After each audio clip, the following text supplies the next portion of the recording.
Ülke genelinde üreticiler kuraklığa herhangi bir önlem alamaz.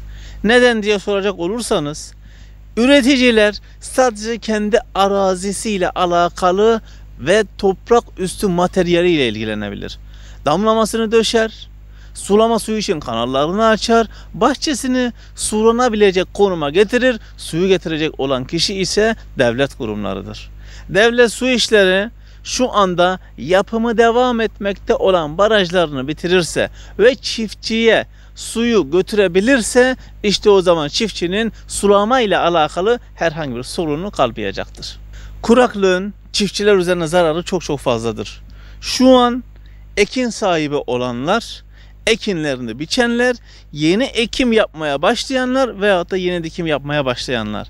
Hasatta ürünü olan çiftçiler için elbette yağmur şu anda istenmeyen bir vaka. Eğer yağmur yağacak olursa şu anki hasadı yapmış olan çiftçiler için zarardır. Örneğin şu an arazisinde fıstığı biçmiş olan üreticiler yağmuru ne yazık ki istememektedir. Yalnız o anın genel haline bakacak olursak ve ülkemizin genel haline bakacak olursak kesinlikle yağmurların gelmesi lazım.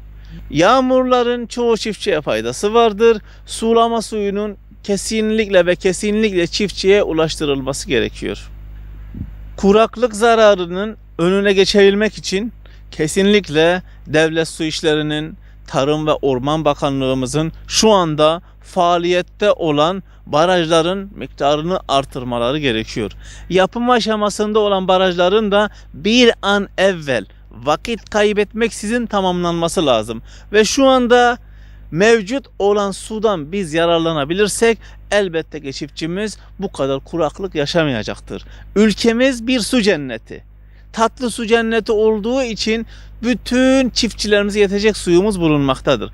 Yalnız bu sene yağışların ne yazık ki sonbahar aylarında gerçekleşmemesi ve yaz aylarında mevcut olan yangınların çıkması nedeniyle bizim şu anda çiftçilerimiz çok zor koşullar altında üretim yapmaya çalışıyorlar.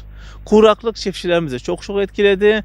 Alınabilecek en önemli önlem elbette devlet su işlerinin ve Tarım ve Orman Bakanlığı'nın suyumuzu koruması ve üreticilere bu suyu iletebilmesidir.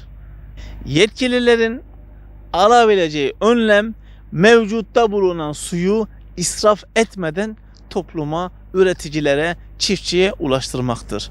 Bu da elbette ki yapım sürecinde olan barajların bir an evvel tamamlanması ve şu anda barajda bulunan suyun üreticiye gidene kadarki halinin kontrol edilmesi lazım. Yani bizim sulama kanallarımızın kesinlikle sürekli tadilatının gerçekleşmesi lazım.